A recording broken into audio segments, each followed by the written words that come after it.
Illustration number 23, A, B and C are partners sharing profit and losses in the ratio 2:2:1. Their balance sheet में क्या बोला है?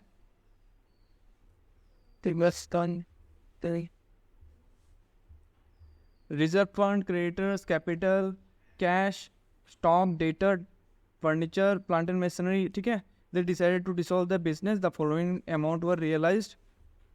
Plant, stock, debtor, furniture से ये सब पैसा आया. A agreed to bear all realisation expenses which amounted to ₹600. Creditors paid 2% less. There was an unrecorded asset of 1,400 which were taken over by B at 1,300. Prepare the necessary account to close the books of the firm. पहले क्या बनाएगा? Realisation account बना लेगा हम लोग, ठीक है. पहले हम लोग क्या क्या ट्रांसफर करेगा? Stock, furniture, debtor, plant and machinery transfer कर लेगा, ठीक है ना. Stock, debtor, furniture, plant and machinery, ठीक है. 35, 45, 4 और 9, 35, 45, 4,000, 9,000, ठीक है. उसके बाद क्या है, हम लोग क्या ट्रांसफर करेगा? क्रेडिटर्स ट्रांसफर करेगा 4,000. तो क्रेडिटर्स 4,000, ठीक है. They decided to dissolve the business following amount realised.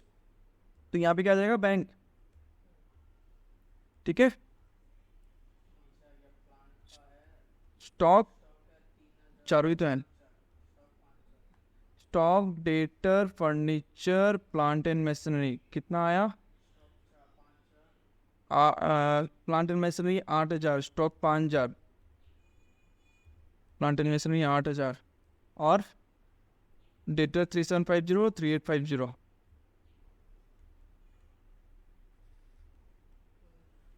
ठीक है. प्लस कर लो कितना होता है.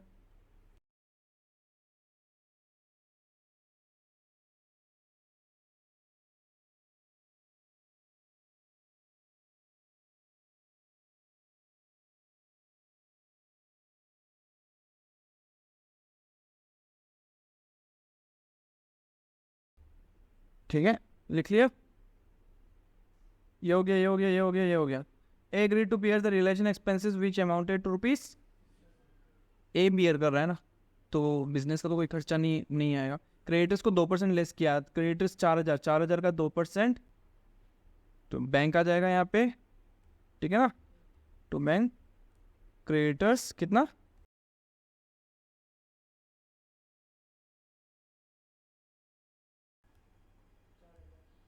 4,000 इंटू 2% करो, 80 रुपया. हाँ, तो 3920 आ जाएगा. खत्म. और क्या बोला? अनरिकॉर्डेड एसेट था 1,400. यहाँ पे कहीं पे भी अनरिकॉर्डेड एसेट नहीं, मतलब वो नहीं है कोई भी एक एसेट, मतलब 1,400 का. उसको बी ले लिया एट 1,300.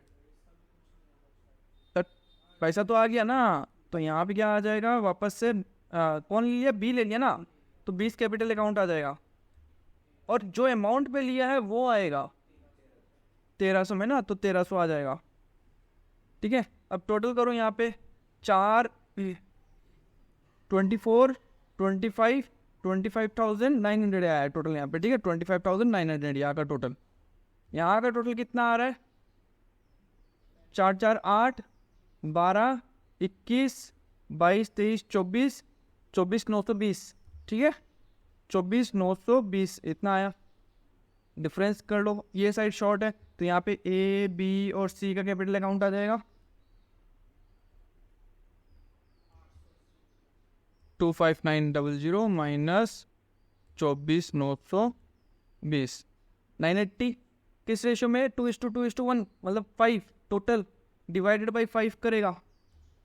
कितना है? 196. तो चलो 196 यहाँ पे लिख दो, क्योंकि ए का तो 1 ही था, ठीक है ना.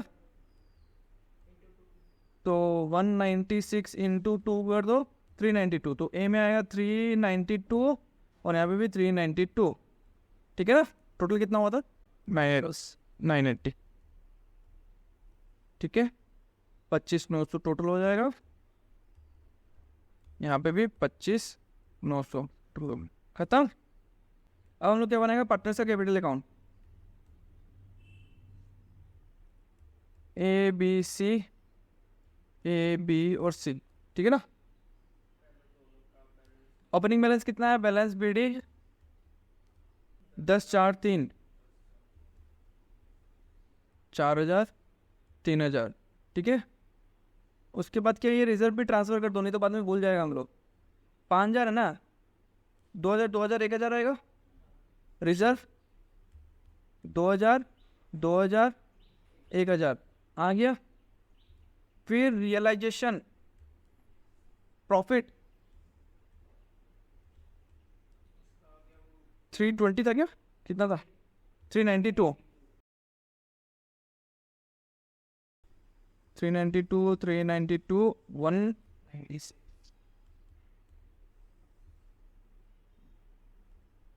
ठीक है।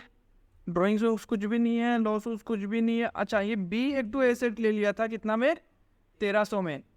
सिंपल सा बात है, क्योंकि यहाँ पे B का कैपिटल अकाउंट यहाँ पे भी आया और ABC का कैपिटल अकाउंट यहाँ पे भी आया, तो जो यहाँ पे आया वो इस तरफ लिख दिया और जो यहाँ आया वो इस तरफ लिखेगा।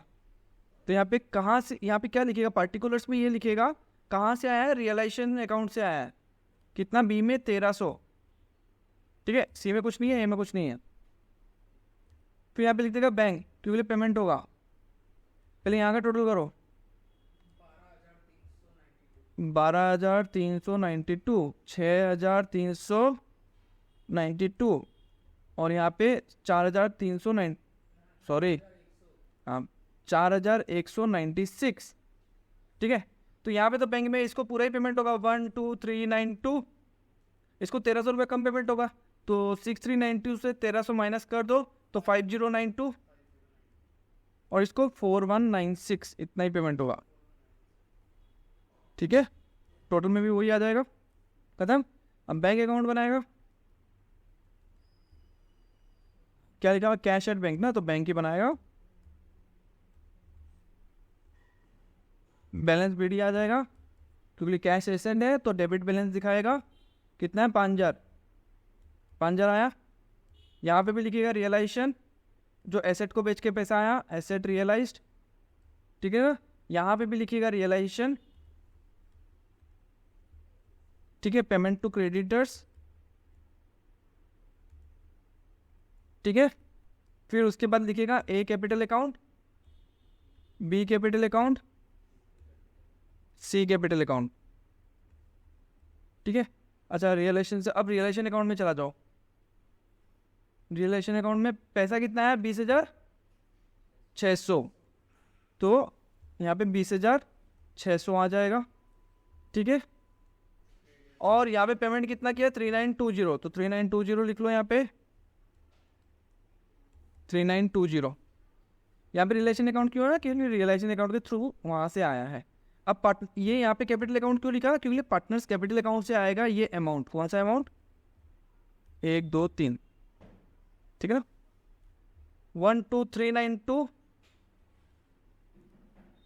1,2,392 5,092 और इसका कितना हुआ था, 4,196 4,196। टोटल करो 25,600। इतना कॉन्फिडेंस है, 3,920 1,2,392 5,092 4,196, 25,600। समझ गया। आ जाओ एक चीज़ समझ लो, थोड़ा बेसिक। जो अपना बैलेंस शीट होता है उसमें मेनली 3 कंपोनेंट रहते हैं, कैपिटल, लायबिलिटीज, एसेट्स, ठीक है। मान लो कि एसेट 100 रुपये का है, लायबिलिटीज है 40 रुपये का और कैपिटल है 60 रुपये का। तो हम लोग का अकाउंटिंग इक्वेशन क्या था, asset is equal to capital plus liabilities. इसका मतलब ये हुआ कि अगर हम लोग 100 रुपये का एसेट बेच देगा या जिससे डेटर लोग से पैसा मिलना है वो ले लेगा, तो अपना कैश कितना आ जाएगा, कैश आ जाएगा 100 रुपया। या अगर पूरा एसेट को बेच देगा तो उसी एसेट से लायबिलिटीज को पेमेंट कर देगा 40 रुपया, ठीक है। बचा कितना, 60 रुपया, तो ये कैपिटल को बाद में पेमेंट हो जाएगा 60 रुपीज़, ठीक है। अब इसमें चीज़ ये हो जाता है कि मान के चलो कि एसेट से पैसा आया, एसेट रियलाइज्ड 120, 120 रुपये आ गया, जितना का एसेट है उससे ज़्यादा का पैसा आ गया हम लोग को, तो ऑब्वियस बात है प्रॉफिट हो गया। तो वो 20 रुपया क्या है ना, वो कैपिटल में ऐड हो जाएगा, मतलब 60 + 20 मिल जाएगा उसको, इसको 80 मिल जाएगा, और ये 80 + 40 कितना हो गया, 120। सिमिलरली अगर एसेट रियलाइज्ड होता है 80 रुपीज़, मतलब एसेट को बेच दिया 80 रुपया में, तो ऑब्वियस बात अपना लॉस हो गया 20 रुपये का, तो कैपिटल से कम हो जाएगा, मतलब कैपिटल फिर कितना हो जाएगा, कैपिटल हो जाएगा 60 - 20 40 हो जाएगा, और लाइबिलिटीज को पेमेंट करेगा 40 का जो है, ये समझ गया ना। इसलिए जो रियलाइजेशन का प्रॉफिट आता है वो एडजस्ट कहाँ होता है, कैपिटल अकाउंट में, ठीक है ना। Workman compensation reserve, workman compensation reserve क्या होता है कि वर्कमैन लोग को कंपेंसेट करना, ठीक है।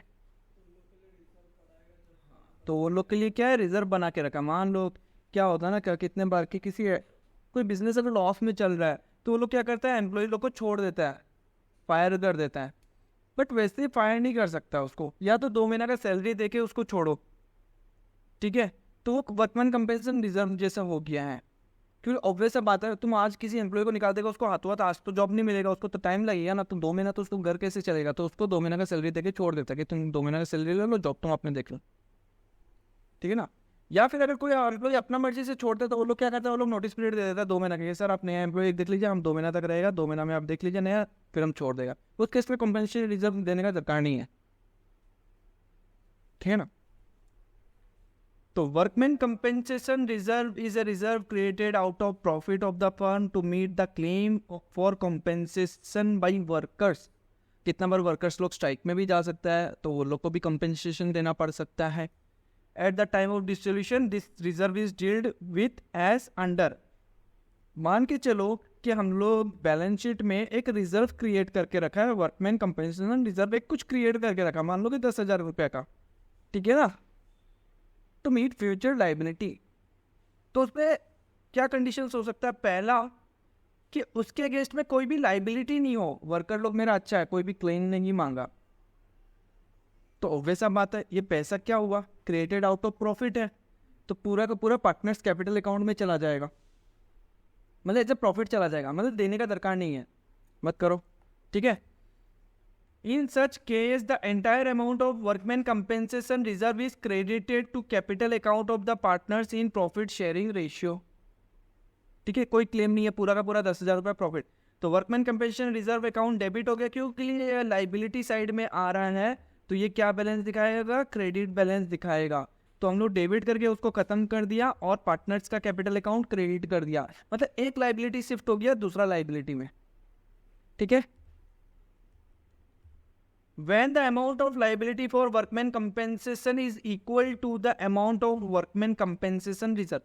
अब अगर लाइबिलिटी का बात किया, अगर लाइबिलिटी हो गया, अब लाइबिलिटी हो गया तो बराबर हो सकता है ना, मान लो कि 10,000 का रिजर्व है, वर्कमैन कंपेंसेशन रिजर्व में हम लोग 10,000 का बनाया है, और कंपेंसेशन भी वो लोग 10,000 रुपये ही मांग लिया वर्कर लोग, तो पार्टनर्स कैपिटल अकाउंट में तो कुछ जाएगा नहीं, तो हम लोग उसको कहाँ ट्रांसफर कर देगा, रियलाइजेशन अकाउंट में ट्रांसफर कर देगा, workman compensation reserve account debit to realisation account, ठीक है। लोकेश क्यों ट्रांसफर किया, पेमेंट करना पड़ेगा, तो रियलाइजेशन के थ्रू पेमेंट करना पड़ेगा, जब पेमेंट करेगा तो हम लोग एक एंट्री मार देगा रियलाइजेशन टू बैंक, जब पेमेंट करेगा तो, ठीक है, कैपिटल में चला गया, ठीक है। Where the amount of liability for workman compensation is less than the amount of workman compensation reserve. मान के चलो कि बैलेंस शीट में यहाँ पे वर्कमैन कंपेंसेशन रिजर्व है 10,000 का, और लाइबिलिटी आया मान लो कि 5,000 रुपया का, वो लोग मांगे 5,000 का लाइबिलिटी, तो 5,000 कैपिटल अकाउंट में चला देगा और 5,000 रियलाइजेशन अकाउंट में चला देगा, फिर वहाँ से पेमेंट हो जाएगा, तो जर्नल एंट्री क्या होगा, workman compensation reserve account debit हो जाएगा 10,000, ठीक है, टू रियलाइजेशन में चला जाएगा कितना 5,000, टू ए बी सी जो भी है, जो भी पार्टनर होगा उसमें चला जाएगा बाकी का 5,000 रुपया पार्टनर्स कैपिटल अकाउंट में, ठीक है। Workman compensation reserve account debit to realisation to partners capital account, खत्म। Where the amount of liability for workman compensation is more than the amount of workman compensation reserve. ये भी देख लो, important है। Balance sheet में workman compensation reserve दिखा रहा है 10,000 रुपया, बट लाइबिलिटी आ गया कितना का, 12,000 रुपया का। इस केस में क्या है, ये पूरा 10,000 रुपया हम लोग रियलाइजेशन अकाउंट में ट्रांसफर करेगा। तो workman compensation reserve account debit to realisation, ये खत्म हो जाएगा। ठीक है, 10,000 रुपये से हम लोग डेबिट करके इसको खत्म कर देगा और रियलाइजेशन अकाउंट में भी ट्रांसफर करेगा 10,000। जब पेमेंट करेगा तो 12,000 रुपया पेमेंट होगा for payment of compensation to worker. जब पेमेंट करेगा तो रियलाइजेशन टू, ठीक है। ए बी पार्टनर्स है, प्रॉफिट शेयरिंग रेशियो इक्वली है। On the date balance sheet में क्या दिखा रहा है, balance 16,000 in workman compensation reserve, 16,000 रुपये दिखा रहा है। So the entry would be passed in the following situation, assuming the amount of liability of workman compensation was paid. There is no liability for workman compensation, कोई भी liability नहीं है। तो simple सा बात है, क्या हो जाएगा, workman compensation reserve account debit हो जाएगा 16,000, टू ए में चला जाएगा कितना, 8,000, टू बी में चला जाएगा कितना, 8,000, खत्म। ये ए नंबर है एंट्री, ठीक है। बी नंबर में क्या बोला है कि लाइबिलिटी कितना है, 16,000 की लाइबिलिटी है, तो ठीक है। Workman compensation reserve to realisation, ठीक है, 16,000। और जब पेमेंट होगा तो कितना हो जाएगा, bank account to, sorry, realisation to bank, 16,000, ठीक है। ये B number point. The liability for workman compensation amounted to 9,000, 16,000 था बट 9,000 का लाइबिलिटी आया, तो ठीक है। प्रॉफिट कितना हो गया, 7,000, है ना। तो workman compensation reserve account debit हो जाएगा कितना, 16,000, ठीक है। टू रियलाइजेशन में जितना का लाइबिलिटी है उतना चला जाएगा, मतलब 9,000, ठीक है। टू ए में जाएगा कितना, 3,500, टू बी में कितना जाएगा, 3,500, क्योंकि प्रॉफिट शेयरिंग रेशियो इक्वल ही है। और जब पेमेंट करेगा तो क्या हो जाएगा, रियलाइजेशन टू बैंक, कितना पेमेंट करेगा, 9,000 जो लाइबिलिटी है, ठीक है। ये हो गया, ये हो गया, ये C number. D number, the liability for workman compensation amounted to 21,000। तो सिंपल सा बात है, workman compensation reserve account debit हो जाएगा, टू रियलाइजेशन में चला जाएगा 16,000। जब पेमेंट होगा तो रियलाइजेशन टू बैंक में आ जाएगा 21,000, ठीक है। देख लेना, ये वाला तुम लोग कर लेगा ना। Ravi Shashi Tara are sharing profit and losses in the ratio 5:2:1 due to dishonest activities of Ravi. The firm was dissolved. The balance sheet क्या बोला है, कैपिटल अकाउंट बोल दिया, रवि का लोन अकाउंट बोल दिया, रवि क्या है, पार्टनर है, ठीक है ना। जनरल रिजर्व बोल दिया, स्टाफ प्रोविडेंट फंड, ये रियलाइजेशन अकाउंट में जाएगा, के लिए पेमेंट करना ही पड़ेगा।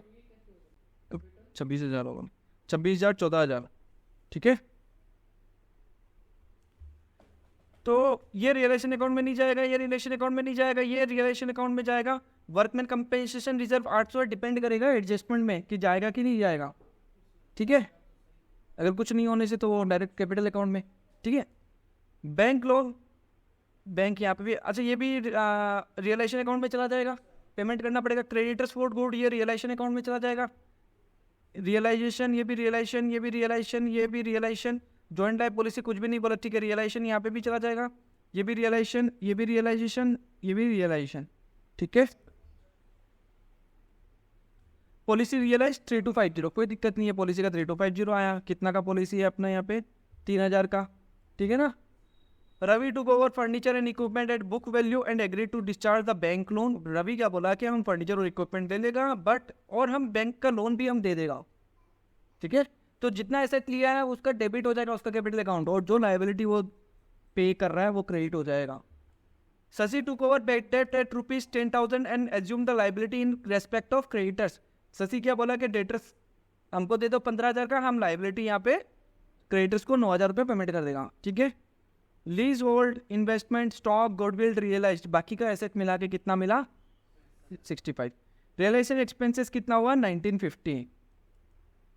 अब देख यहाँ पे क्या बोला, there was no claim of workman compensation reserve, कोई भी क्लेम नहीं था। Prepaid realisation account, partners capital account, cash account, ठीक है। तो इजी है करने का तुम लोग, हाँ। या ऊपरा ऊपरी एक बार समझा देता है। सारा एसेट लिख दिया यहाँ पे, लाइबिलिटीज सारा यहाँ पे लिख दिया, ठीक है। स्टॉक गुडविल और जो इन्वेस्टमेंट था उससे मिला के कितना आ गया 65,000, और जॉइंट लाइफ पॉलिसी का बोला 3 to 5 की आ गया, लिख दिया। टोटल बैंक में इतना पैसा आया। रवि क्या लिया, फर्नीचर प्लांट एंड इक्विपमेंट कितना 5,500 पे, ये वाला, ये इतना सेम बुक वैल्यू पे लिया था, क्वेश्चन में बोला याद है ना। और वो दूसरा पार्टनर क्या लिया था, डेटर 15,000 का डेटर लिया था, 10,000 में आ गया।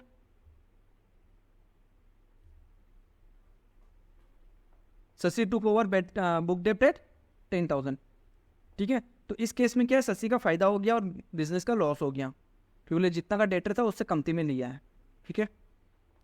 पेमेंट क्या क्या करेगा, स्टाफ प्रोविडेंट फंड का पेमेंट तो करना ही पड़ेगा, एक्सपेंसेस का पेमेंट करना ही पड़ेगा, क्रेडिटर का पेमेंट नहीं होगा, क्योंकि लिए जो रवि था, नहीं शशि जो डेटर लिया था वो बोला कि हम क्रेडिटर को पेमेंट कर देगा, तो क्रेडिटर को पूरा पेमेंट हुआ है 9,000 रुपया, मतलब वो दे देगा, उसका कैपिटल अकाउंट लिख दिया, पेमेंट तो होगा नहीं।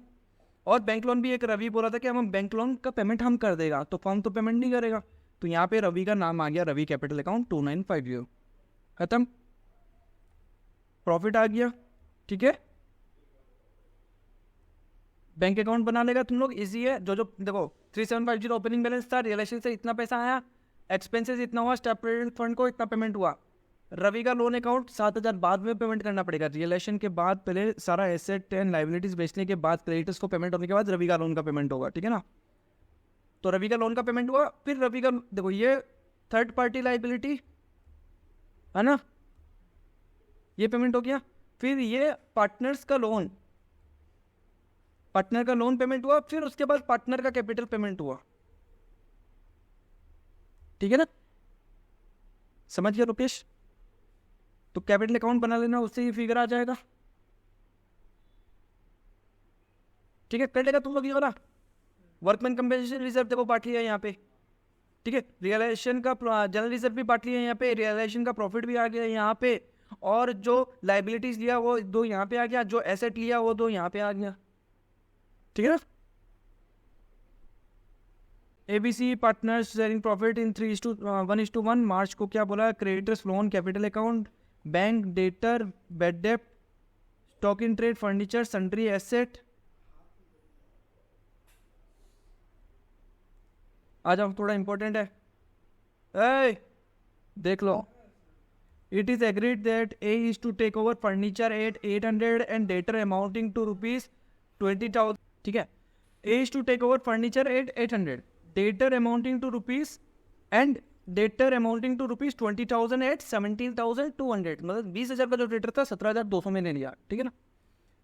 The creditors of 6,000 to be paid by him at this figure, और क्रेडिटर को भी यही बोला कि ए पेमेंट करेगा। तो ए क्या ले रहा है, ए ले रहा है एसेट में क्या क्या ले रहा है, वो फर्नीचर ले रहा है 800 रुपये का, डेटर ले रहा है वो 20,000 का 17,200 में, ठीक है। और लाइबिलिटी क्या पेमेंट कर रहा है, लाइबिलिटी क्रेडिटर्स पेमेंट कर रहा है 6,000 का। बात करें Lokesh others. B number point में क्या बोला है, B is to take over all the stock in trade at 7,000। B क्या ले लिया, सारा जो स्टॉक है वो 7,000 में ले लिया, and some of the sundry asset at 7,200 being 10% less than the book value. तो वो कितना का सन्ड्री एसेट कितना में लिया है, ये बताओ। लिया तो है 7,200 में, बट कितना का लिया वो। बी जो है कुछ सन्ड्री एसेट लिया है 7,200 में लिया है, और 10% less than the book value, जितना वैल्यू था उससे 10% कम में लिया है, और वो 10% कम माइनस करने के बाद 7,200 आता है। बुक का 800 रुपया, 8,000 का एसेट है, उसका 10% माइनस करो 800, तो 7,200 नहीं आएगा, सो बी से ऐड कर दो। तो इसका कैलकुलेशन कितना कैसे करेगा, तुम लोग को एक चीज़ बहुत बार सिखाया है, बट तुम लोग वो चीज़ मेरा मतलब यूज़ नहीं करता है, वो चीज़ मेथड। तुम लोग क्या बोला था कि जो जितना परसेंट है उसी को उतना से डिवाइड कर दो, बोला कि नहीं बोला था, बोलो।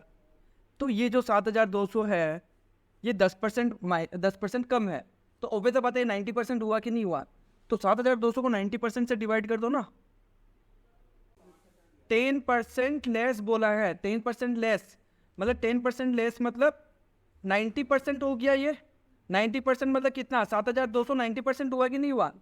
तो उसको उतना सही 90% से डिवाइड कर दो, मतलब 7,200 इंटू 100 डिवाइडेड बाई 90 कर दो, 8,000 आ जाएगा। ठीक है ना? तो 8,000 का एसेट को कितना मिल गया? 7,200।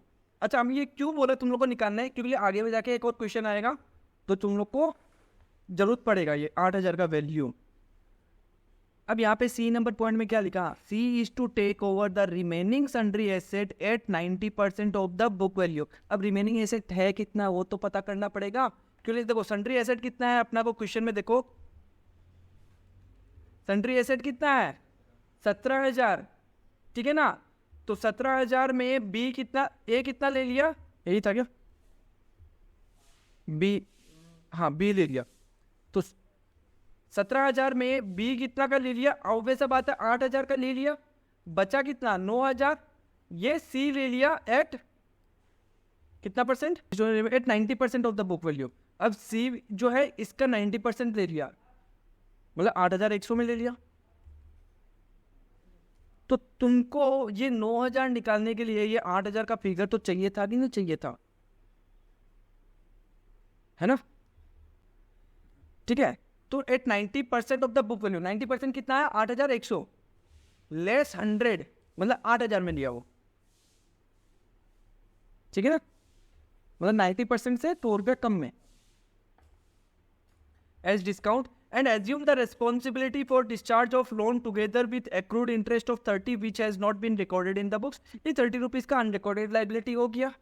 ठीक है, एक्सपेंसेस कितना हुआ? 270। Remaining debtors were sold to a डेप्ट collecting agency for 50% of the book value. मतलब एक एजेंसी को हम लोग दे दिया कि तुम ये डेटर से पैसा उठा के 50% ही उठा के दे दो। और जैसे में होता है ना, कितने बार आदत बोलेगा यार हम उसको पैसा दे के रखा 1,000 रुपया, वो अभी तक हम दे रहा नहीं है। शिवम बोलेगा चलो हम उठा देगा, हमको कितना देगा? आधा हम रख लेगा, आधा तुम रख लेगा। ये तो सोचेगा मेरा तो ऐसे भी लॉस है 1,000 रुपये का, कुछ तो आए। हो सकता है नहीं हो सकता है? ठीक है, तो सारा एसेट लिख लिया यहाँ पे, लाइबिलिटीज सारा लिख लिया। ए क्या लिया था? फर्नीचर और डेटर लिया था, वो लिख लिया यहाँ पे। बी क्या लिया था? स्टॉक इन ट्रेड और सन्ड्री एसेट जो 10% बुक वैल्यू जो माइनस किया था 8,000 में 800 रुपया माइनस, वो करके यहाँ पे आ गया। सी कितना लिया? सी रिमेनिंग एसेट लिया था एट 90% माइनस 100, मतलब 8,100 माइनस 100, 8,000 में ले लिया। सन्ड्री डेटर से कितना आया? अच्छा, सन्ड्री डेटर का देखो कैलकुलेशन, उसमें भी एक बात है। ए क्या किया? फर्नीचर तो लिया 800 का, बट डेटर भी लिया वो 20,000 का एट 17,200। अच्छा, डेटर कितना है पहले वो देखो।